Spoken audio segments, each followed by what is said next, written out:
Pichincha Universal, generando noticias. Para preguntarle qué debe hacer el Estado frente a la delincuencia y a los ajusticiamientos ciudadanos. Bienvenido. Buenas tardes. Yo creo que el Estado fundamentalmente tiene que cumplir su potestad fundamental de garantizar los derechos y hacerlos cumplir. Bajo ningún concepto es concebible o aceptable que en una sociedad democrática cualquier persona tome la justicia en sus manos, ajusticie, golpee, peor todavía queme y realice actos crueles, inhumanos y degradantes en contra de otro semejante. No justifica aquello, ni siquiera el que la persona que resulta víctima de estos actos bochornosos haya cometido un delito. Entonces tenemos un sistema penal que debe ser atento y eficiente para tutelar los derechos de todos. Y ese todos incluye también a las personas que rompen con la ley. Pero quiere decir entonces que la ciudadanía no está confiando en el sistema. Sin y lugar a sería dudas. una de las graves consecuencias de esto. Sin lugar a dudas, yo pienso que el sistema penal no está dando la respuesta oportuna que se espera. Hay una sensación de impunidad en muchos aspectos de la vida social y eso se refleja en una actitud a la defensiva por parte de la ciudadanía. Me preocupa muchísimo la reforma que se aprobó anoche, ¿no? Por favor, hablemos sobre eso. Sí, por supuesto. Yo creo que es absolutamente arbitrario el que una persona que todavía no ha sido señalada por la justicia como culpable se le exhiba a través de los medios de comunicación, se exhiba su rostro. Yo no creo que eso ayude en nada a la seguridad. Todo lo contrario, ayuda a que generar un clima de violencia y un clima de venganza en contra de las personas a quienes se señala como probables o presuntos transgresores de la ley. Entonces, se puede dar el caso de que, claro, se lo coge a alguien de manera casual, se lo acusa de algo, se lo exhibe y la gente reacciona y lo ajusticia. Radioescuchas, como pasó ya en un hecho claro, hace poco. Algunos radioescuchas pensará que todas las personas que son detenidas por la policía son culpables. Creo que no. Yo creo que todos estamos conscientes de que un porcentaje importante de las personas que están sometidas a un proceso penal son inocentes y tienen la oportunidad de que se les considere inocentes hasta que a través de un proceso formal se haya declarado su estado de culpabilidad. Entonces es inconcebible que hay estas reacciones que son reacciones de alguna manera entendibles frente a hechos de violencia que nos conmocionan a todos, pero que no son decisiones adecuadas, ni de la legislatura, en el caso de estas reformas, ni de la gente de los barrios, que frente a la violencia que pueden ocasionar los delincuentes, no pueden convertirse ellos en delincuentes. O sea, la violencia no justifica la violencia, el que se cometa un delito, no justifica que se cometa un delito todavía más atroz. Mucho más grave, claro. Mucho más grave. Ahora, si se le detiene en delito flagrante, ¿tampoco se justifica que se les exhiba? Porque ese fue el argumento central. O sea, bueno, a una persona se le puede detener en determinadas circunstancias que aparentan ser un delito flagrante. Claro. No estamos seguros. ¿Cuándo estaremos seguros? Más o menos seguros cuando hay una sentencia ejecutoriada que diga que esa persona es responsable de un acto reñido con la ley. Pero para eso hay un proceso. Y en ese proceso, los procesados también tienen derechos. Y uno de esos derechos es no ser exhibido prematuramente cuando aún no se ha podido demostrar su culpabilidad. Pero en el medio de una situación de violencia que está viviendo la sociedad ecuatoriana, se torna complejo entonces concienciar a la ciudadanía, digo yo, y eso le pregunto a usted, concienciar a la ciudadanía que la reacción debe ser de confianza hacia las instituciones, cuando el clima de confianza a las instituciones está por los suelos. La gente ya no confía en el presidente, no confía en la Corte, no confía en la Asamblea, no confía en el CNE, no confía en la Contraloría, no confía en la Fiscalía, es decir, no confía en nadie.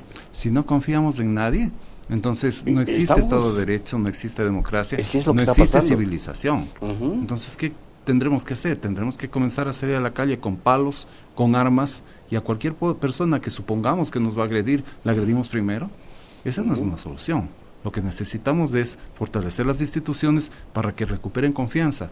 Y eso es, por supuesto, una gran responsabilidad del Estado, pero también una responsabilidad del ciudadano. Los ciudadanos tenemos que exigir que el Estado cumpla con nuestros derechos. Pero puede ser el efecto, o mejor dicho, las consecuencias de esta falta de confianza en las instituciones, este tipo de reacciones de la ciudadanía. Sin duda, ¿no es cierto? Sin dudas, uno puede explicarlo de esa manera, pero no lo puede justificar. No, definitivamente, no hay cómo justificar. De ninguna manera. Es decir, frente a eso hay que tener una resistencia activa. Por mucho que pueda uno comprender a la víctima de un delito que puede ser grave, ¿no? Y de que la ciudadanía se indigne, se sin lugar a enoje. dudas, por poco eficiente que pueda resultar el sistema penal, tenemos que hacer una apuesta por el sistema penal y tenemos que ser activos en exigir que el sistema penal funcione. Un poco relacionado con el tema que estamos conversando, Claro. quiero comentar algo que tiene que ver con mi ejercicio profesional. Por favor. Yo defiendo a un conjunto de comunidades indígenas en Pastaza que están afectadas porque su río, el río que pasa por su territorio, fue concesionado el 90% de sus aguas para un proyecto hidroeléctrico. Entonces presentamos una acción de protección por los derechos de la naturaleza y los derechos colectivos de los pueblos indígenas. El juez de primera instancia nos las negó, contra todas las pruebas técnicas que presentamos. Nosotros aceptamos esa sentencia y en ejercicio de nuestro derecho apelamos. El siguiente capítulo, como habrán escuchado los radioescuchas, fue que este señor, que es el juez de primera instancia, fue sorprendido en un operativo entregando alrededor de $40,000 Claro. y 2 botellas de whisky al juez de segunda instancia para que confirme la sentencia. Esa es la justicia que Por eso es que la gente se indigna, pues. Por supuesto. No confía en la justicia. La gente no confía en la justicia, la gente no confía en los jueces. Entonces, si los jueces no son capaces de administrar justicia, lo que estamos invitando son reacciones violentas que están por fuera del marco de la ley. Entonces, sí, yo entiendo perfectamente que hay indignación en la ciudadanía, pero esa indignación tiene que ser correctamente canalizada dentro de los mecanismos que el Estado de Derecho nos ofrece. Si salimos por una respuesta meramente violenta y emocional, esa misma gente puede volverse en verdugo de otras personas que injustamente pueden ser ajusticiados. Ahora, la indignación, el descontento de la gente puede ser canalizado, no sé si el término sea adecuado, digo, de manera positiva también. Positivo, A claro. nivel organizativo, a nivel de respuestas y de planteamiento de alternativas. Pero para ello, ¿qué se requiere? Se requiere organización, se requiere que los barrios se organicen en buen plan, Ajá. para exigir sus derechos, no para linchar a la gente. Entonces, un Exacto. barrio organizado tiene mayor capacidad de respuesta, tiene mayor capacidad de hacer seguimiento a los procesos de aquellos delincuentes que pueden estar asolando su barrio. Lo que no puede hacer un conjunto de personas honradas y trabajadores que viven en un barrio popular de Quito, como el sector de Calderón, es convertirse ellos en criminales, por más que les hayan robado, por más que les hayan asaltado. Entonces la gente tiene que entrar en reflexión. No pueden convertirse en criminales peores de aquellos a quienes pretenden ajusticiar.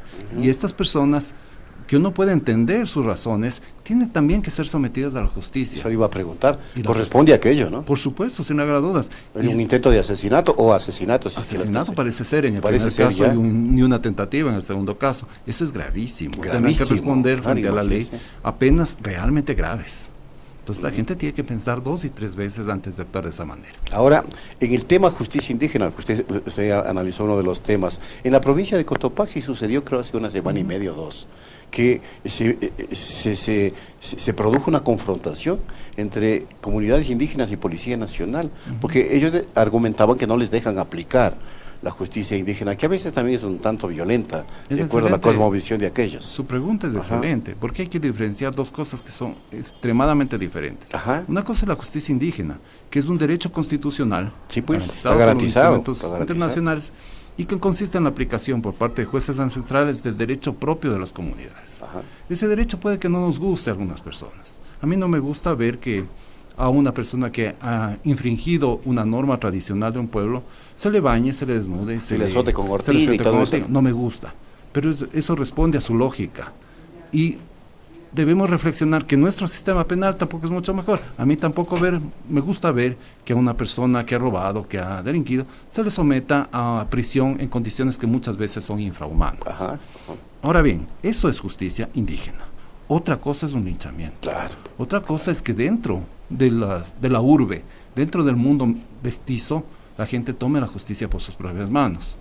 Golpee, queme, torture realmente a personas porque son presuntamente delincuentes. Eso es otro delito y es un delito bastante grave. Entonces no podemos confundir lo uno con lo otro. Sin duda. Ahora, tampoco se justifica una confrontación violenta en el tema justicia indígena Nunca. entre actores, ¿no? Siempre hay que evitar las Hay que evitar la confrontaciones violencia, violentas. Yo creo que porque la violencia comienza y no sabe cuándo para. nunca se sabe, y siempre sube en espiral. Así mismo es. Entonces yo creo que las autoridades indígenas tienen que hacer valer lo que dice la Constitución. La Constitución dice que ellos tienen el derecho de ejercer justicia y que además las autoridades de la justicia ordinaria tienen que prestar colaboración. Ujú. Le quiero pedir una aclaración también a propósito que usted es abogado penalista sobre las reformas del COIF. Hay una discusión sobre este tema que no se aprobó, es decir, la incautación de bienes por delitos de corrupción. Aquí estuvo el asambleísta Cucalón y dijo, no, se aprobó lo otro, el comiso de bienes. ¿Cuál es la diferencia entre las dos figuras y qué es lo que más convenía al país? Yo pienso que la incautación era una medida muy fuerte, que hubiera mandado un mensaje claro a las personas que están inmersas en actos de corrupción. El comiso especial es una sanción contra personas que ya están condenadas. O sea, ya es una pena. Es una pena ya. En cambio, esta otra medida es una medida que puede ser una medida incluso cautelar. Contra personas que no pueden justificar su patrimonio, que ha crecido desmesuradamente. ¿Y por qué el Ejecutivo insiste en que, parece que va a insistir inclusive con un veto, bueno, en que hay que incautar? Sí, vamos a ver, ¿no? Yo creo que es una medida política bastante fuerte. Esto de incautar previamente a que se hayan sido declaradas las responsabilidades de la sentencia, es una medida bastante fuerte, manda un mensaje que es importante, que yo también valoro, ¿no? Yo creo que estamos sumidos en una vorágine de corrupción. Sí, y esto hay que poner un alto de una manera, por supuesto, enmarcada en la Constitución. ¿Cómo se llama la figura? Comiso especial. Comiso especial. Comiso especial, que es lo que se aprobó en la Asamblea. ¿Cómo no? Ya. Una última. Claro que sí, también se aprobó algo referente a los desaparecidos. ¿Cómo comentaría usted esa medida? La situación de los desaparecidos. Porque ese es un problema de toda la vida en el Ecuador. Sí, por supuesto. Es un problema que se ha agravado en los últimos años, las cifras son importantes. Así mismo es. El tratamiento que está dando el Código Orgánico Integral Penal es un tratamiento meramente administrativo para la búsqueda de las personas desaparecidas que en la práctica resulta poco eficaz. Es decir, por el sistema que se ha venido manteniendo de búsquedas que por más que están a cargo de la Fiscalía son meramente administrativas, no se está dando respuesta al clamor ciudadano de que se pueda identificar qué pasó con los desaparecidos. Entonces esta reforma lo que busca es que en determinados casos se pase a una búsqueda que esté dentro del rigor procesal penal. Muy bien, gracias. A usted muchas gracias. Doctor Melo, por haber atendido esta invitación. Y con esto estamos abundando nosotros en el análisis de las reformas al Código Integral Penal para información de la ciudadanía y para la aplicación de las reformas aprobadas en la Asamblea. Nuevamente gracias al doctor Mario Melo. Pichincha Universal. Aquí se escuchan bien las noticias.